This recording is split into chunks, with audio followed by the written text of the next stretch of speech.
young woman in the Gilded Age, late 19th century. Her father is an international banker. You may have heard of the firm Drexel Burnham. You may have heard of Drexel University. You wouldn't suspect that such a young woman would take up a life of voluntary poverty.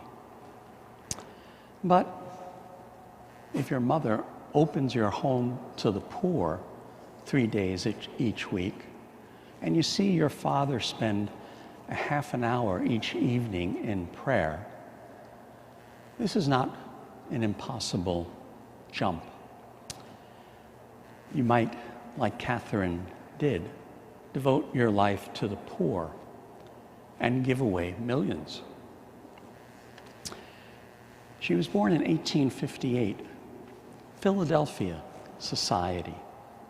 A good education. She traveled widely, and she had a grand debut into society.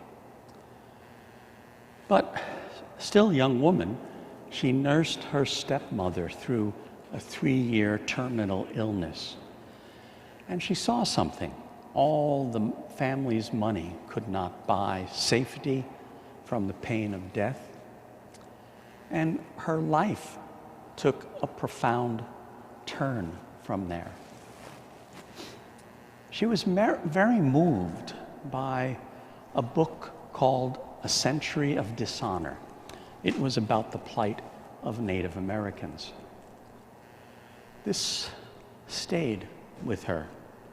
And while she was on a European tour, she got to meet Pope Leo.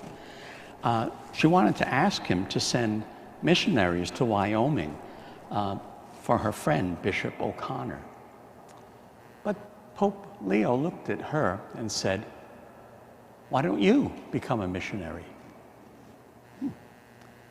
Back home, Katherine visited the Dakotas. She met with the Sioux leader, Red Cloud, and began her systematic aid to Indian missions. And she gave the remainder of her life to the Indians and African American missions and schools. When she took vows as a nun, the newspaper headline said, "Gives up $7 million." That was an awful lot of money back then.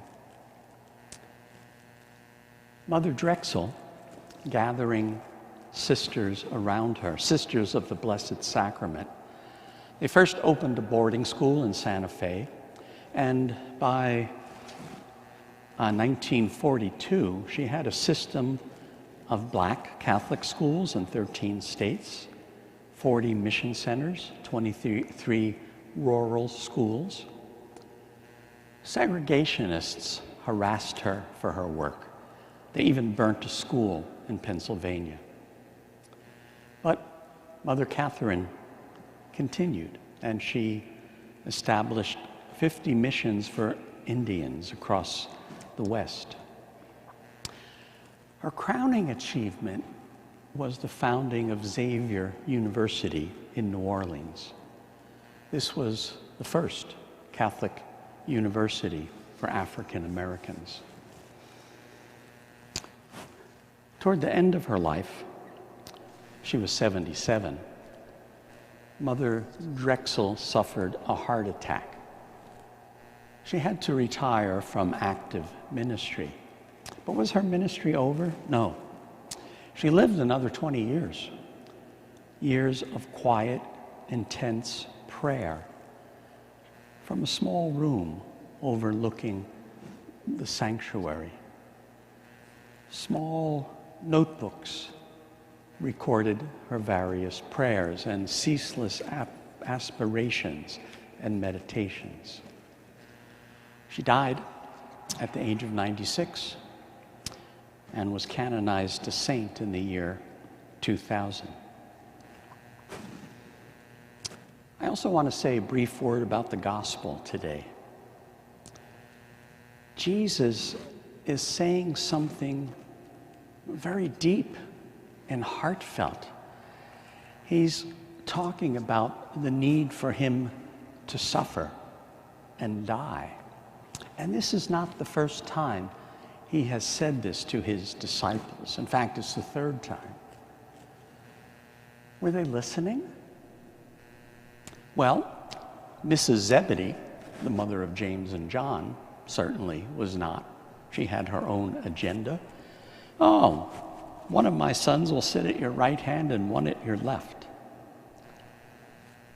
Jesus does not scold the woman nor her sons, but he stays on topic. He takes them deeper, telling them that they will indeed share in his suffering, in his mission. I take some comfort from these lines in the gospel, because I think that often enough Jesus is trying to tell me something and I'm not listening. But I know that Jesus will not push me away. He will look at me with love and take me deeper into his life.